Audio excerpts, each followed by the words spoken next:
আচ্ছা শোনো, তোমাদের একখান বুদ্ধির গল্প বলি। এক গ্রামে ছিল এক গরিব ছেলে। কিছুই ছিল না তার, না ধন না জমি, কিন্তু একটা জিনিস ছিল তার, বুদ্ধি। একদিন রাজা ঘোষণা করলেন, আমার কাছে এমন কিছু নিয়ে এসো যা দেখতে ছোট কিন্তু উপকারে বড়। সবাই কে কি আনলো বলো তো? কেউ আনলো সোনার হাড়ি, কেউ হীরার মালা, কেউ দামি মশলা।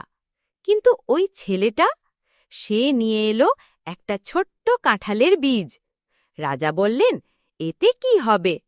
ছেলেটা একটুও না ঘাবড়ে বলল, এই বীজ মাটি পেলে গাছ হবে, গাছে ফল হবে, লোক খাবে, ছায়া পাবে, আবার বীজ হবে। এই ছোট জিনিস থেকেই হাজার মানুষের উপকার হতে পারে।